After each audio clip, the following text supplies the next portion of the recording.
I stood frozen, staring at my husband's ex-wife as she casually reorganized my pantry. Resting on the counter next to her designer bag was a familiar silver key with a red rim, my husband's spare house key, the ultimate betrayal. Have you ever felt like a mere guest in your own home, constantly overshadowed by the ghost of your partner's past? Tell me your story in the comments below, and please subscribe to hear how I finally took my power back. But before that explosive confrontation, the boundaries of my marriage began to blur in much quieter ways. It all started with a simple room. I never wanted to be the wicked stepmother. When I married Mark, I knew his past came with him, beautifully wrapped in the form of a bright-eyed 7-year-old boy named Toby. I love Toby. I wanted to build a warm, loving home for all of us. But I didn't realize that marrying Mark also meant marrying the lingering ghost of his ex-wife, Elena. The first sign of my shrinking territory happened 3 months into our marriage. I had spent weeks decorating the spare bedroom, turning it into a cozy, nautical-themed space for Toby's weekend visits. I painted the walls a soft ocean blue, a color Mark and I had picked out together. I felt a surge of pride every time I walked past that door. Then I came home from work one Tuesday to the overwhelming smell of fresh paint. I dropped my purse in the hallway and hurried to Toby's room. The nautical blue was gone, replaced by a harsh, glaring lime green. Mark was standing there, a paint roller in hand, looking utterly exhausted. "What happened?" I gasped, staring at the ruined walls. Mark wouldn't meet my eyes. Elena called. She said Toby hates blue now. She told me lime green stimulates his creativity, and that if I didn't change it, he wouldn't feel comfortable staying here. "But we chose that blue together," I whispered, my heart sinking. "Why didn't you talk to me first?" "I'm sorry, Maya," he sighed, wiping sweat from his forehead. "It's just easier this way. You know how Elena gets." "I just want Toby to be happy." I forced a smile, but a cold knot formed in my stomach. It wasn't about Toby's happiness. It was about Elena's control, reaching straight into my home. I tried to be the understanding wife. I really did. I swallowed my pride, helped Mark finish painting the room that obnoxious shade of green, and told myself it was a small sacrifice for peace. But peace, it turned out, was an illusion Elena controlled entirely. Over the next few weeks, the boundaries of my own house began to blur. It started with small things. I had bought a beautiful set of velvet throw pillows for our living room sofa. A week later, they vanished. When I asked Mark, he mumbled something about Elena mentioning that velvet traps dust, and Toby might have a mild allergy. "Has Toby ever had an allergic reaction?" I asked, trying to keep my voice steady. "Well, no," Mark replied, looking uncomfortable, but Elena read an article. "Maya, please don't make this a thing. I just gave them to the charity shop. I'll buy you new ones." It wasn't about the money or the pillows. It was the fact that another woman was curating my living room from miles away. Every time I sat on the bare sofa, I felt like a guest who had overstayed her welcome. I started second-guessing every purchase, every choice. Would Elena approve of this rug? Will this dinner plate upset Toby's delicate sensibilities? I tried to talk to Mark about it one evening after Toby had gone back to his mother's house. I sat beside him, gently placing my hand on his arm. "Mark, I feel like Elena has more say in our home than I do." He pulled his arm away slightly, his jaw tightening. "She's Toby's mother, Maya. I have to co-parent." "Why are you being so insecure about this?" His words stung like a physical slap, silencing me completely.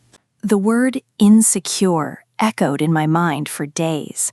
I threw myself into my work and focused on planning our first wedding anniversary. We had agreed on a romantic, quiet weekend in a secluded cabin up in the mountains. No cell service, just a roaring fireplace, hot cocoa, and each other. It was exactly what we needed to reconnect and escape the invisible third person in our marriage. I had just clicked confirm on the non-refundable cabin reservation when my phone buzzed with a text from Mark. "Call me. Change of plans." My hands shook slightly as I dialed his number. "Mark, I just booked the cabin. What's going on?"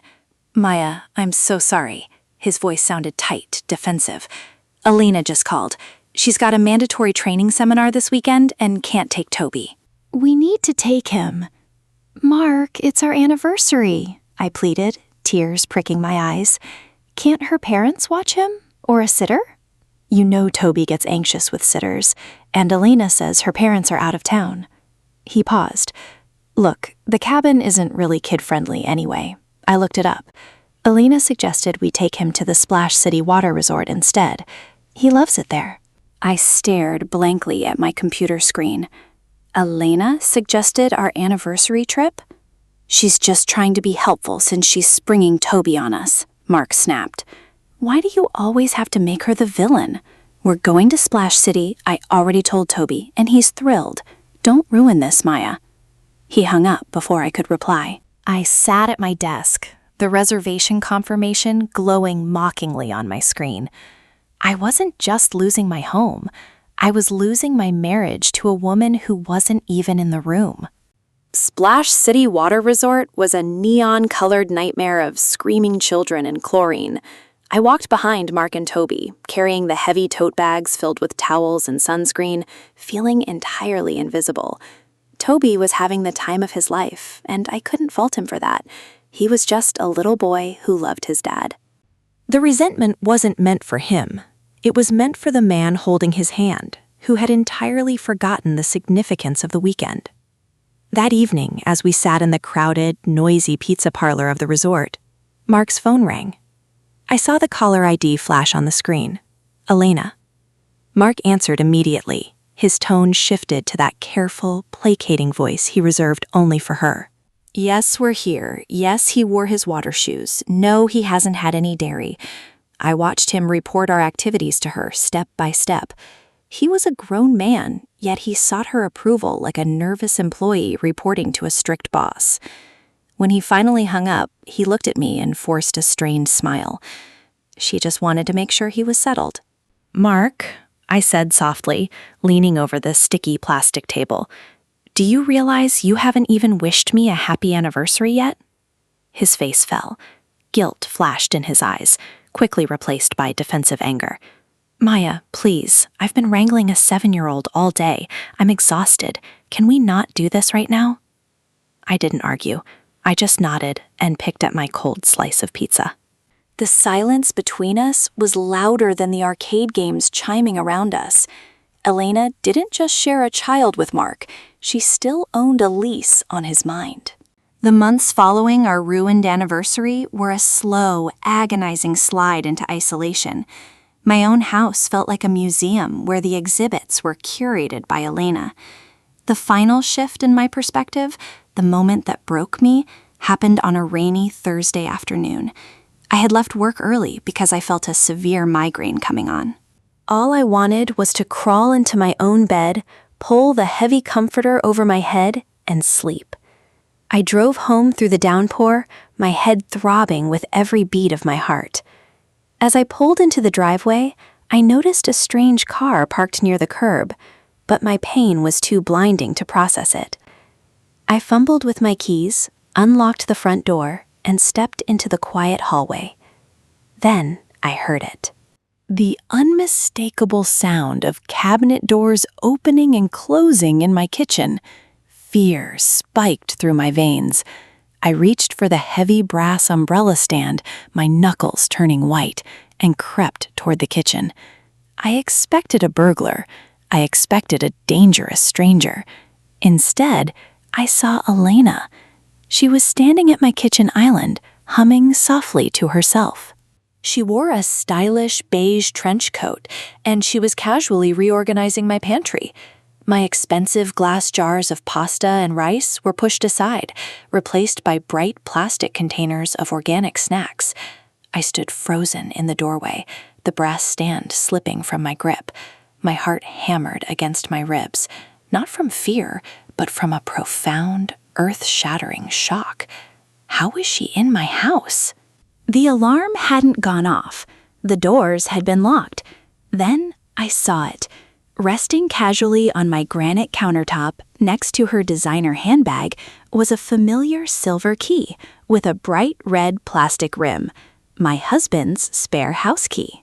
"Elena," I said, my voice barely above a whisper. She jumped, spinning around, a plastic tub of organic crackers in her hand. For a split second, she looked genuinely guilty, but it was quickly masked by a practiced, patronizing smile. "Maya, you're home early. Mark said you wouldn't be back until 6. My eyes darted to the silver key resting on the granite counter, then back to her. "How did you get in here?" Elena sighed, placing the crackers on the island as if she were the exhausted homeowner dealing with a difficult houseguest. "Mark gave me a spare key last month. Just for emergencies, of course. Toby left his favorite jacket here, and the weather is turning. I didn't want to bother you at work." "Organizing my pantry is an emergency?" I asked, my migraine pulsing with a blinding, heavy intensity. She waved her hand dismissively. "Oh, I was just making things easier for Mark. You know he gets overwhelmed with clutter." I felt a cold wave of nausea wash over me. Mark hadn't just given her a key. He had given her permission to infiltrate the very heart of my sanctuary. I spent my days working from home, meticulously editing long, atmospheric looping videos of rain and snow for my channel.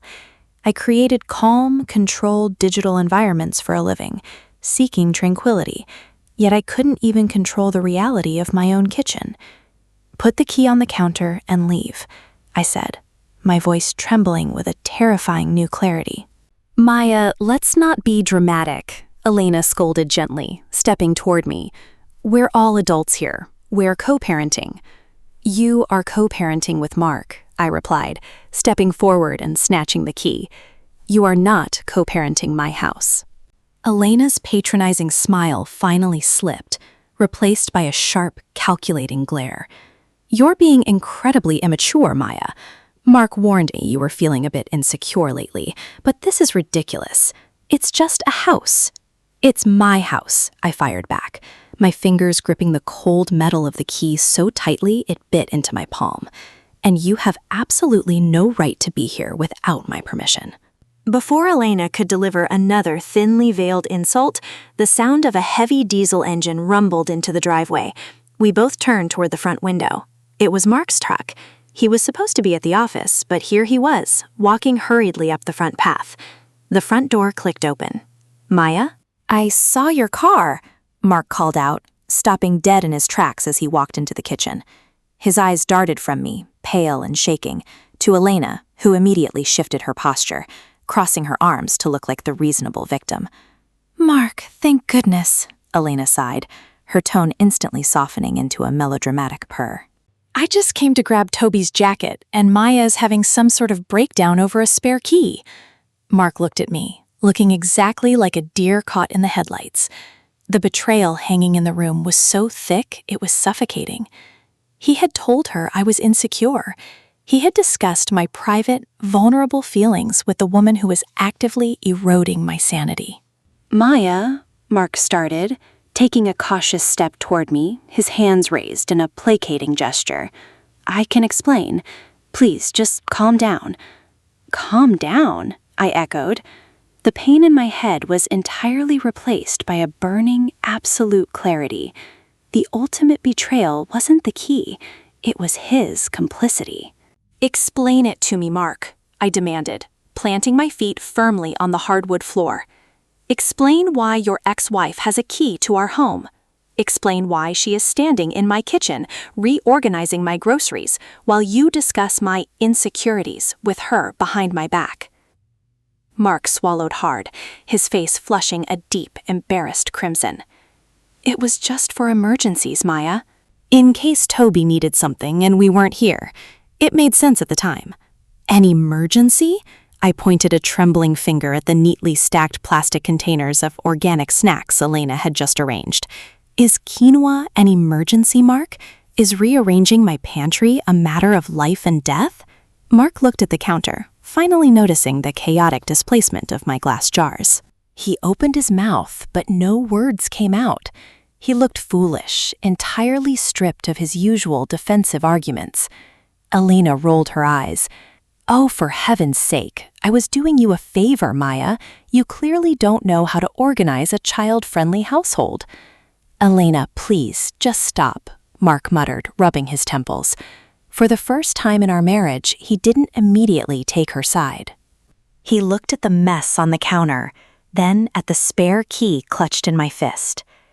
"I gave up everything to build a life with you," I said to Mark, my voice dropping to a low, quiet timbre that made the room fall dead silent.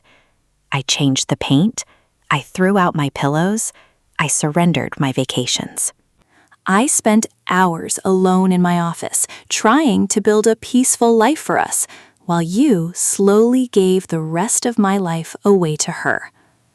Mark's eyes widened with a sudden, devastating realization of what he had allowed to happen. The silence in the kitchen was heavier than the thunderstorm raging outside. I didn't scream. I didn't cry. All the tears I had cried over the past year had dried up, leaving only a hardened, unbreakable resolve. I walked slowly toward the kitchen island, holding the silver key up so the overhead lights caught its jagged edges. I am not an option in my own marriage, Mark. And I will not be a guest in my own home.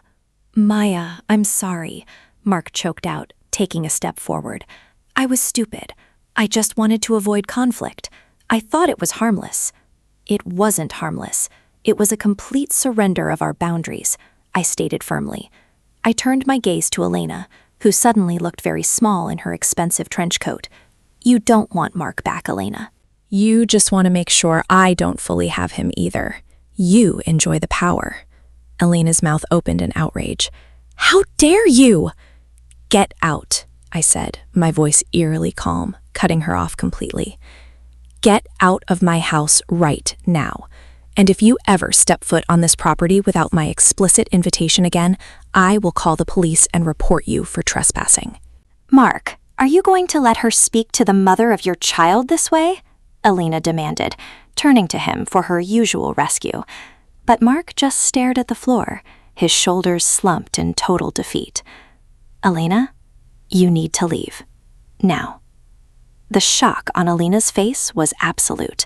It was the first time Mark had ever chosen me over her comfort. She grabbed her handbag, her face flushed with fury, and stormed out the front door, slamming it violently behind her. The echo of the slamming door reverberated through the empty house. Mark and I stood in the kitchen, miles of emotional distance stretching between us. "Maya," he whispered, breaking the heavy silence. "I am so incredibly sorry. I never realized, I never saw what I was doing to you." I looked at the man I loved, seeing him clearly for the first time in months. He wasn't malicious. He was weak. He had spent so long appeasing his ex-wife that he had sacrificed our marriage on the altar of his own comfort. "An apology doesn't fix the locks, Mark," I said, my voice tired but steady. I placed the silver key down on the granite counter. "You broke my trust. You let another woman dismantle my peace of mind." "I'll change the locks today," he promised desperately. "I'll go to the hardware store right now. I swear it will never happen again." "It's going to take a lot more than new deadbolts to fix this," I told him, turning my back on the kitchen island. I walked down the hall and entered my home office. My computer monitors glowed warmly in the dim room. On the screen was the project I had been working on, a podcast-style visual featuring an AI-generated character speaking into a microphone. The face was intentionally obscured, allowing the voice to take center stage. For months, I had been hiding my own voice, letting Elena speak over me in my own life. I sat down in my desk chair, staring at the digital timeline. I didn't know if Mark and I would survive this, but I knew one thing for certain. I would never let anyone obscure my voice again. For the rest of the week, the house felt like an empty, echoing shell. True to his word, Mark had driven to the hardware store that very afternoon. For hours, the only sound in our home was the metallic clinking of a screwdriver and the heavy thud of new brass deadbolts sliding into place. It was a comforting sound, but a lock only secures a door. It doesn't repair a shattered foundation. I retreated into my work. My sanctuary was the glowing timeline of CapCut on my dual monitors. I spent hours splicing together intricate, high-quality looping videos of rain falling on cobblestones and gentle water ripples. In my digital world, I had absolute control. If a scene didn't fit, I could cut it. If the mood was wrong, I could adjust the color grading. I constantly monitored my YouTube Studio dashboard, obsessively tracking my progress toward the 4,000 public watch hours needed to maintain my channel's monetization. My channel was my safe haven. I had recently done a massive cleanup, privating older, mismatched videos to ensure everything perfectly adhered to the platform's policies. I needed that same rigorous cleanup in my marriage. Mark walked into my office late Thursday evening, hovering awkwardly near the doorway. He didn't cross the threshold. He just stood there, looking at the looping rain on my screen. "The new keys are on the kitchen island," he said softly. "Just 2 of them, yours and mine." I didn't turn around in my chair. "Thank you," I murmured, my eyes fixed on the timeline. It was a start. A necessary, definitive boundary. But as the digital rain continued to fall silently on my screen, I knew the real storm was still waiting for us this weekend. Friday evening arrived with a suffocating tension. It was Toby's weekend with us. Usually, Elena would use the drop-off as an excuse to waltz into the foyer, inspect the cleanliness of the baseboards, and offer a slew of unsolicited advice before dramatically kissing Toby goodbye. This time, I stood beside Mark on the front porch as Elena's sleek silver sedan pulled into the driveway. She parked, but the engine kept running. She didn't get out. Toby opened the back door, hauling his bright red backpack over his small shoulder. He looked back at his mother's tinted window, then trotted up the walkway toward us. He seemed confused when Elena simply beeped the horn once and reversed out of the driveway, speeding down the street without her usual theatrical farewell. "Mommy didn't come inside," Toby noted, looking up at us with wide, innocent eyes. "Is she mad?" My heart ached for him. It wasn't his fault that the adults in his life were navigating a battlefield. I knelt down to his eye level, offering him a warm, reassuring smile. "Not at all, sweetie," I said, keeping my voice light and steady. "Your mom is just really busy today." And sometimes grown-ups just need their own separate spaces. It makes the time we spend together even more special. Toby seemed to accept this logic, shrugging his shoulders before running inside to find his toys.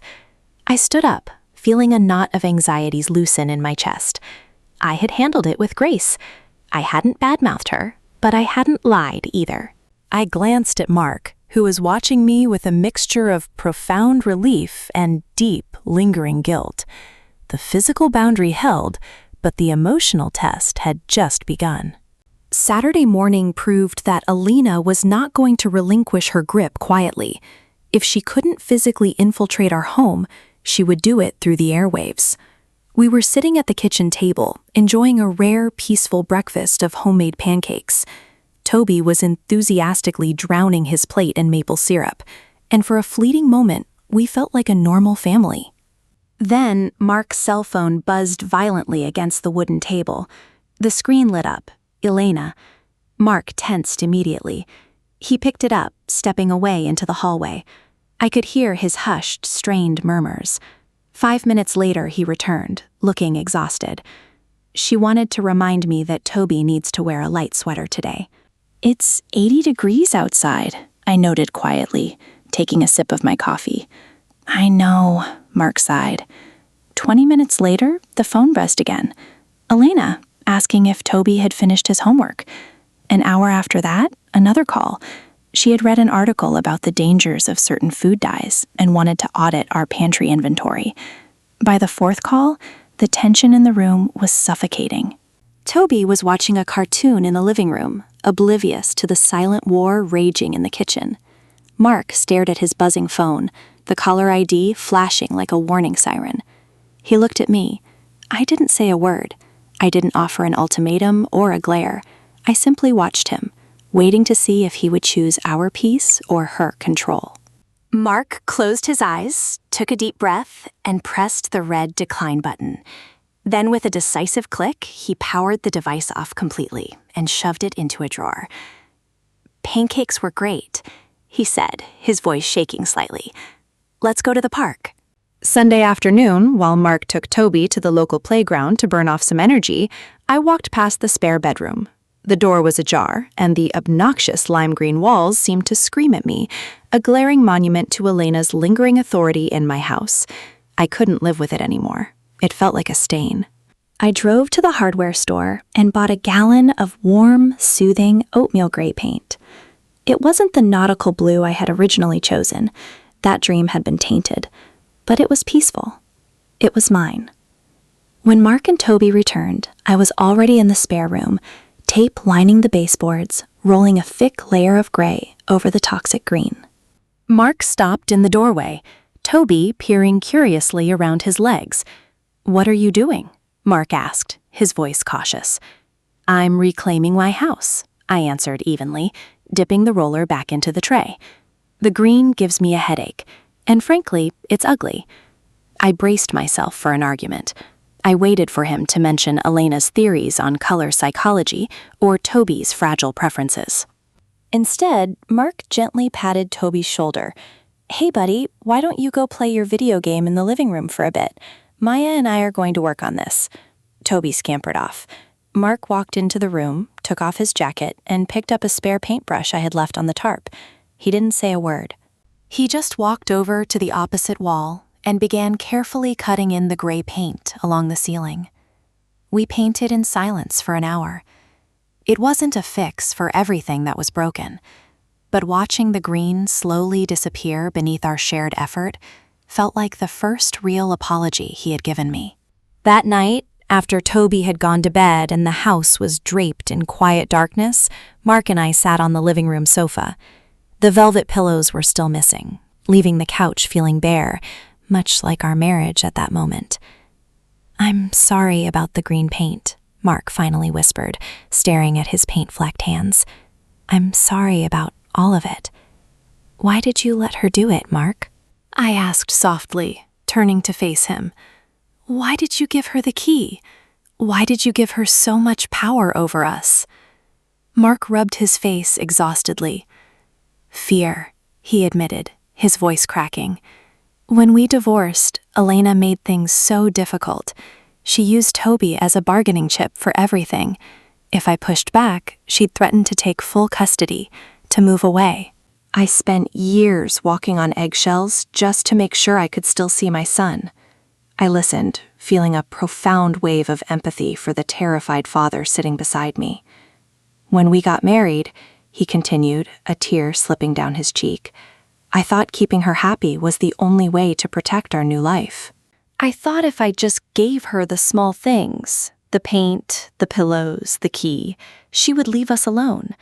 I didn't realize I was handing over the woman I love in the process. You can't buy peace by selling my boundaries," I told him gently, reaching out to cover his hand with mine. "We have to be a team. You can't protect our family by letting her run it." Mark squeezed my hand tightly, nodding slowly. "I know, and I'm ready to fight for us now, whatever it takes." Elena did not surrender her perceived territory quietly. When silence failed to manipulate Mark, she escalated to formal threats. It began the following Wednesday, just days after I painted the spare room. We were planning a quiet family dinner at our house, the first one since the incident with the spare key. I was chopping vegetables at the kitchen island when Mark walked in, his face pale, holding his laptop. He set it down gently on the granite counter, where Elena's stolen key had sat just days prior. "She sent an email," he said, his voice tight with anxiety. "She says Toby has a slight cough, and she thinks our house is too drafty. She's threatening to withhold his visitation this weekend unless we agree to mediate our living arrangements with her present." My knife paused against the cutting board. The old Mark would have panicked. He would have apologized to her, promised to turn up the heat, and probably invited her over to inspect the weather stripping just to avoid an argument. I wiped my hands on a towel and looked at him. "What are you going to do?" Mark took a deep, shaky breath, opening his email client. "I'm going to stick to the court order. Our custody agreement doesn't mandate home inspections by the ex-spouse. If she withholds him, I'll have my lawyer document it." My heart swelled with a quiet, profound pride. I watched him type out a brief, emotionless reply that simply cited their legal agreement and confirmed what time he would be at her house for pickup. He hit send and closed the laptop. The fear in his eyes was still there, but it was finally outweighed by his courage. The weekend arrived, and true to form, Elena's bluff folded when faced with legal boundaries. Mark picked up Toby without incident. However, Elena's constant barrage of text messages didn't stop. She bombarded Mark's phone with rapid-fire questions about Toby's meals, his screen time, and his bedtime routine. It was time for the next step in rebuilding our peace. On Sunday night, Mark sat down at the dining table and finalized his registration on a court-approved co-parenting app. "From now on, this is the only way she contacts me," Mark explained, showing me the interface on his phone. "It logs every message, it removes the emotion, and forces everything to be purely about Toby's logistics. I'm blocking her number on my personal cell." "Are you sure she'll use it?" I asked softly. "If she wants to talk about Toby, she has to," he replied firmly. He drafted a final, polite text to her explaining the new protocol, sent it, and then pressed the block button on her contact profile. The transformation in our home was almost instantaneous. The phantom ringing that used to make us both jump was gone. The air in the house felt lighter, untethered from Elena's distant, controlling grip. Without the constant interruptions, Mark and I were finally able to be present with each other. We spent that evening simply sitting on the couch, which was still missing the velvet pillows, watching a movie without a single vibration from his pocket. For the first time in over a year, my house finally felt completely like mine. Boundaries are invisible to adults, but children feel them acutely. Toby noticed the shift in the atmosphere. He noticed that his mother no longer walked through our front door to inspect his room. He noticed that his father wasn't constantly stepping into the hallway to take hushed phone calls. One afternoon, while I was helping him build a complicated spaceship out of building blocks on the living room floor, he paused, holding a plastic wing in his small hand. "Maya?" he asked, his brow furrowed in a serious 7-year-old way. "Do you and Dad hate Mommy?" The question struck me right in the heart. I set my blocks down, ensuring I gave him my absolute, undivided attention. I had to get this right. I couldn't let Elena's narrative poison him, but I absolutely refused to speak poorly of his mother. "Oh, Toby, no. We definitely don't hate your mom," I said gently, offering him a warm smile. "Your mom loves you very much, and we respect her for that." "Then why doesn't she come inside anymore?" he asked quietly. "Think of it like our backyards," I explained, pointing toward the window. "You know how our yard has a fence and the neighbor's yard has a fence? Fences don't mean we hate our neighbors. It just helps everyone know where their space is, so we can all feel comfortable and safe. Your mom has her house, and we have our house. We just needed to build a little fence, so everyone has their own space." Toby pondered this for a moment, looking out the window at the wooden panels of our backyard fence. Slowly, a smile spread across his face. "Okay," he chirped, snapping the plastic wing onto his spaceship. "Look, my ship has laser fences." I laughed, feeling a massive weight lift off my shoulders. Our private boundaries were solidifying, but the true test of Mark's commitment came 2 weeks later at Toby's school's science fair. The gymnasium was loud, crowded with proud parents and poster boards. We arrived early to help Toby set up his baking soda volcano. 20 minutes later, Elena made her grand entrance. She spotted us immediately and marched over, her heels clicking aggressively on the polished gym floor. As usual, she tried to physically insert herself into our space. She stepped deliberately between Mark and me, turning her back entirely to me to look at Toby's project. "Oh, Mark, didn't I tell you to use the red food coloring?" She sighed loudly, ignoring my presence completely. And look, the label is crooked. We should fix it. She reached out, attempting to brush Mark's arm affectionately, a clear territorial display in front of the other parents. In the past, Mark would have frozen, allowing me to be awkwardly sidelined. But this time, he took a deliberate step back, slipping his hand securely into mine. Maya and I helped him with the labels, Elena.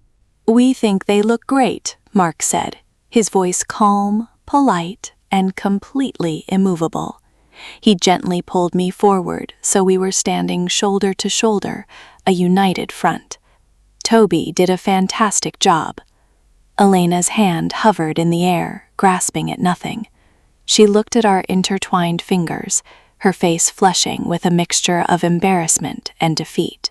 She couldn't throw a tantrum in a crowded school gymnasium without looking unhinged.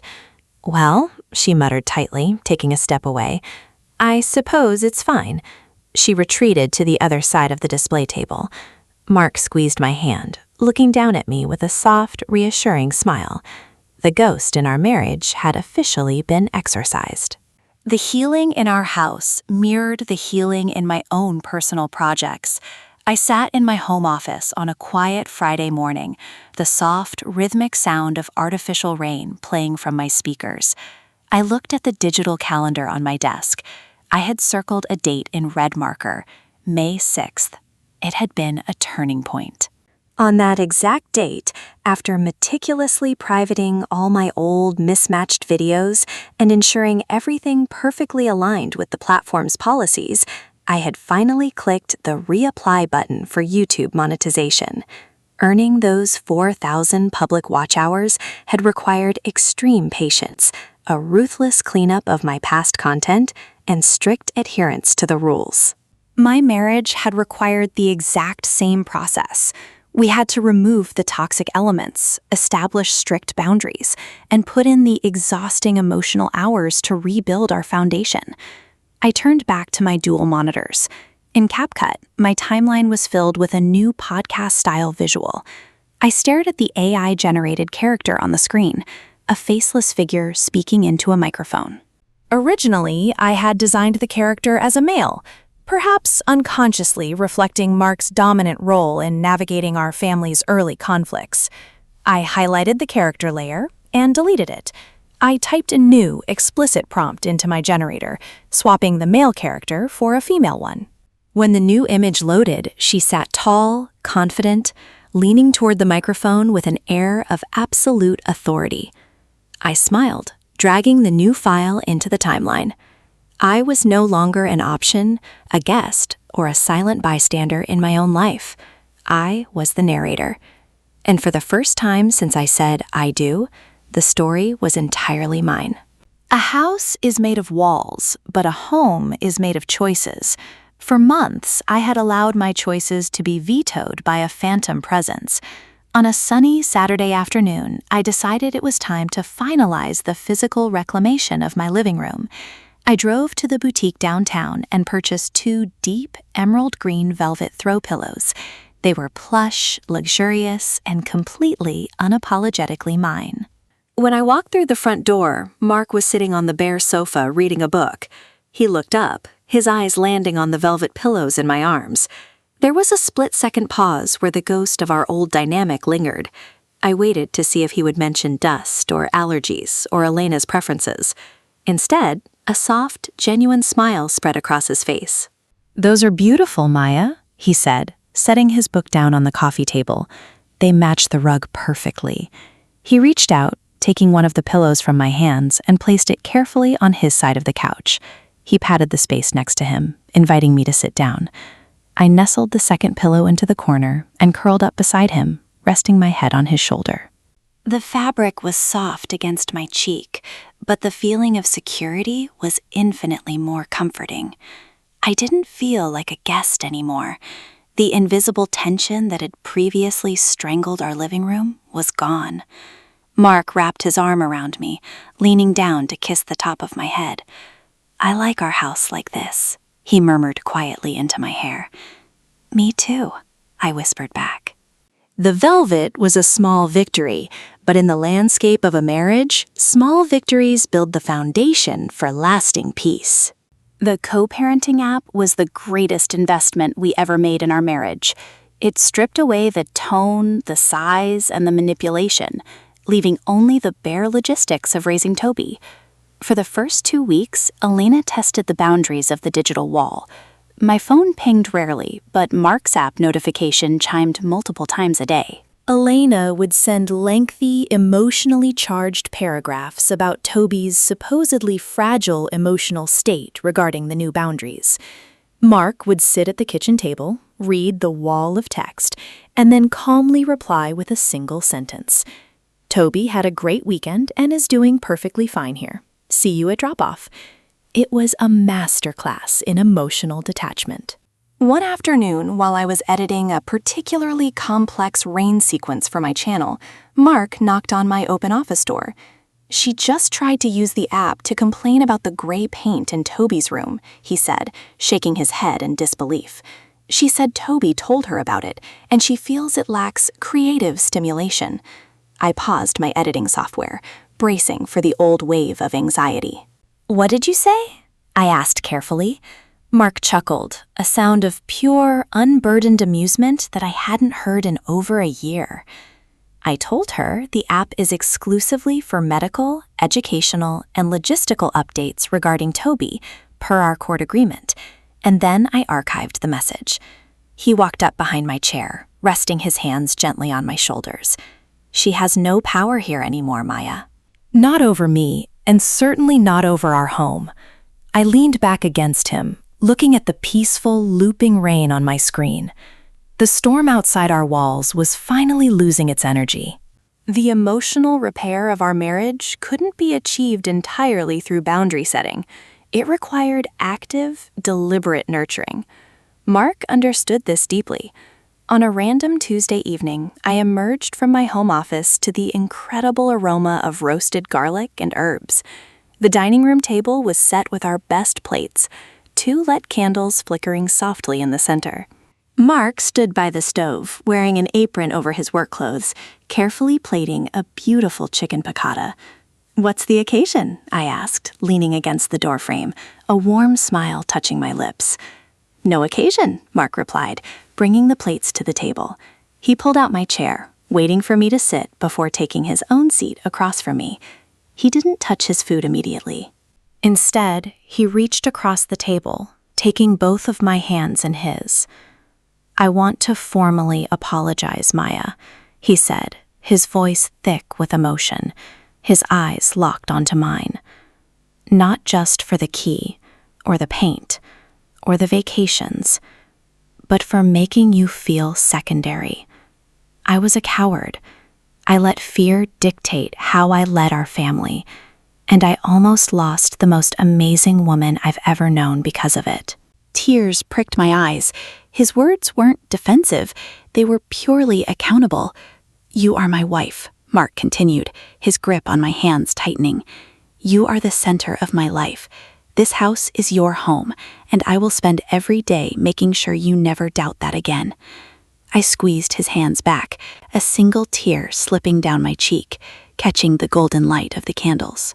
"I know," I whispered, and for the first time in our entire marriage, I truly, completely believed him. Children thrive in environments where the adults feel secure. As the tension evaporated from our home, Toby blossomed. Without the constant underlying anxiety of Elena's sudden intrusions or Mark's defensive appeasement, our weekend visits transformed into genuine, relaxed family time. One Sunday morning, Mark was outside mowing the lawn while Toby and I sat on the living room floor, assembling a complex 500-piece puzzle of the solar system. Toby was lying on his stomach, kicking his feet thoughtfully as he searched for the rings of Saturn. "Maya?" he asked suddenly, not looking up from a pile of dark blue cardboard pieces. "Yeah, buddy?" I replied, handing him a piece of Jupiter. "I like it when you guys don't fight," he said simply, his small fingers snapping the piece into place. My heart ached at his innocent honesty. "We weren't exactly fighting, Toby," I said softly, choosing my words with extreme care. "Sometimes adults just have to figure out the best way to do things. It can be confusing, Toby finally looked up at me, his bright eyes clear and untroubled. "Mommy is loud sometimes," he stated matter-of-factly. "But your house is quiet. It feels nice, like my head gets to rest." The profound weight of his observation struck me. I had spent months trying to cultivate a peaceful environment, fighting tooth and nail against Elena's chaotic intrusions.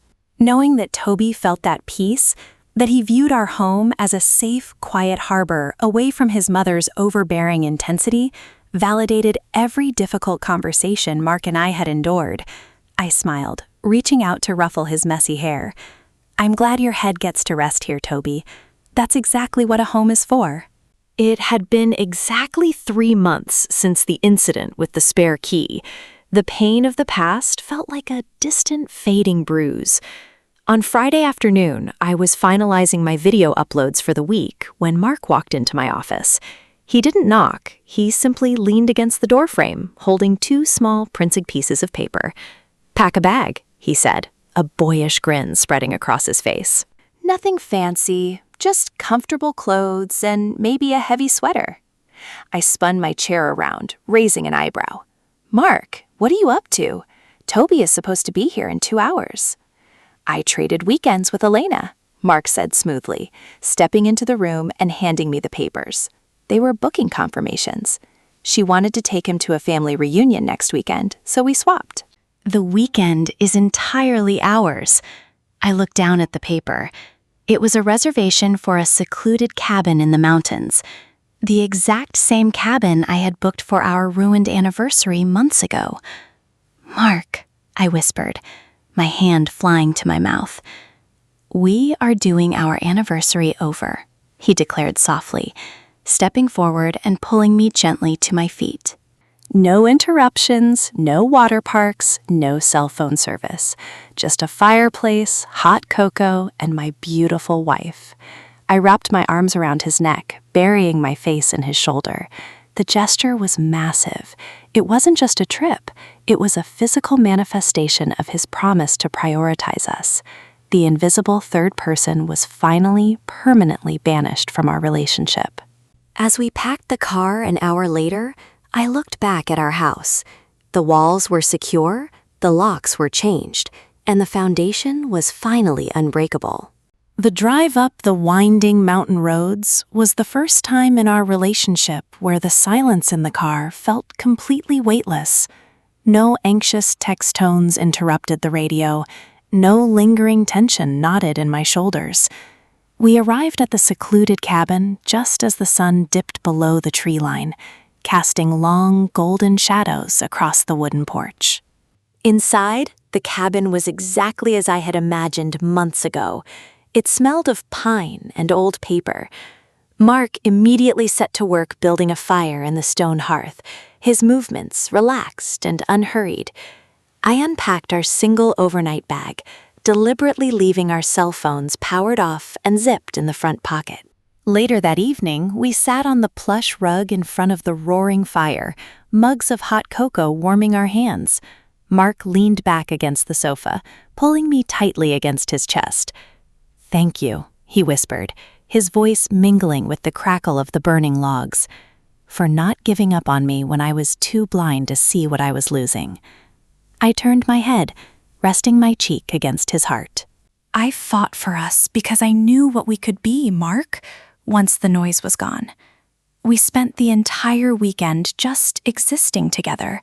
We hiked along the misty trails, cooked simple meals in the tiny kitchen, and talked for hours without the specter of his past looming over our words. It wasn't just a do-over of a missed anniversary. It was a rebirth of our marriage." Up in the quiet isolation of the mountains, we finally learned how to breathe the exact same air, entirely alone and entirely in love. We returned to civilization on Sunday evening, our spirits renewed and our bond solidified.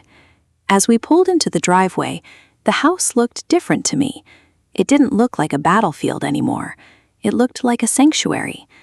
However, resting on the welcome mat was a medium-sized cardboard box. There was no postage or shipping label. It had been dropped off by hand. Mark frowned, picking up the box as I unlocked the front door. We set it on the kitchen island, the very spot where Elena had left the spare key months ago. Mark grabbed a pair of scissors and sliced through the packing tape. Inside was a chaotic jumble of items. An old framed photograph of Mark and Elena from a college graduation, a few of Mark's old CDs, and a passive-aggressive handwritten note on expensive stationery. Mark, since you are so intent on drawing lines, I realized I had some of your ancient history cluttering up my garage. Thought your new wife might want to organize it for you. I read the note over Mark's shoulder. 6 months ago, a stunt like this would have sent me into a spiral of insecurity. I would have overanalyzed the photograph and felt threatened by the reminder of their shared history. Now, I just felt a profound sense of pity. Mark picked up the photograph, staring at it for a brief moment. Then, without a word, he tossed it back into the cardboard box. "I don't need any of this," he said flatly. "It's just garbage." Elena had meant to strike a nerve, to remind me that she was there first. Instead, she had only proven how entirely desperate she had become. I didn't let the box sit on the counter. I didn't let it fester or take up emotional real estate in our home. Monday morning, right after Mark left for the office, I carried the cardboard box out to the large metal trash bin in our garage. I dumped the contents inside, watching the old photograph, the CDs, and the bitter note tumble into the darkness. As the heavy lid slammed shut, a wave of absolute finality washed over me. Elena's era in this house was permanently closed. I walked back inside, fixing myself a cup of chamomile tea, and headed into my office. The morning light streamed through the window, illuminating my dual monitors. Today was a milestone. I opened my YouTube dashboard, watching the subscriber count and the analytics load. The message was right there at the top of the screen in a bright, validating banner. "Congratulations! You have been accepted into the YouTube Partner Program." My rigorous channel cleanup, my dedication to those 4,000 public watch hours, and the emotional discipline it took to rebuild my content had finally paid off. The monetization was officially active. My digital sanctuary was thriving. I opened CapCut, pulling up my latest looping video of a serene, snow-covered cabin, much like the one Mark and I had just visited. The female AI character I had generated sat calmly in the corner, a steady, guiding presence in the atmospheric scene. Everything was in its right place. I hit export on the final video file, feeling a deep, abiding satisfaction. I had reclaimed my narrative, both on the screen and in my own life. The ultimate proof of our new dynamic came 2 months later, on Toby's 8th birthday. We hosted the party at our house. It was a lively, chaotic affair filled with neighborhood kids, a bouncy castle in the backyard, and a mountain of wrapping paper. Elena was invited. It was a conscious choice Mark and I made together. We were no longer afraid of her presence because our boundaries were clad in iron. She arrived exactly on time, carrying a large, ostentatious gift. As she stepped through the front door, her eyes immediately darted around the hallway, automatically searching for things to critique. I walked out of the kitchen, wiping my hands on a towel. I was the homeowner. I was the host. "Hello, Elena," I said warmly, my tone polite but leaving absolutely no room for negotiation. "You can put the gift on the table in the dining room. Toby is out back." She looked at me, then glanced into the living room, noticing the emerald velvet pillows. She peered down the hall, catching a glimpse of the peaceful oatmeal gray walls of the spare bedroom. The environment she once controlled had been entirely overwritten. "The house looks different," she murmured, a tight, uncomfortable smile on her lips. "It feels like home," I replied simply. For the rest of the afternoon, Elena behaved like exactly what she was, a guest. She didn't try to rearrange the snack table. She didn't try to undermine Mark's authority when he asked the kids to calm down. Stripped of her secret access and manipulative power, she had no choice but to respect the physical and emotional walls we had built. That evening, long after the last guest had departed and Toby was fast asleep in his newly painted gray room, Mark and I sat together in the quiet living room. The house was messy, covered in stray pieces of wrapping paper and half-eaten cupcakes, but it was a happy, lived-in mess. It was our mess.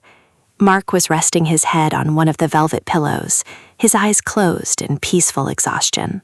I sat beside him, gently tracing the lines of his palm with my thumb. "We survived," he whispered lazily, a smile playing on his lips. "We did more than survive," I corrected him softly. "We built something real." I thought back to the terrifying moment I found the silver key on my granite counter. It felt like a lifetime ago. That key had been a symbol of my shrinking world, a tool used to make me feel small and temporary in my own life.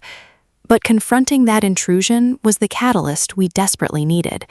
It forced Mark to choose between his fear of the past and his love for our future. He chose me. He chose us.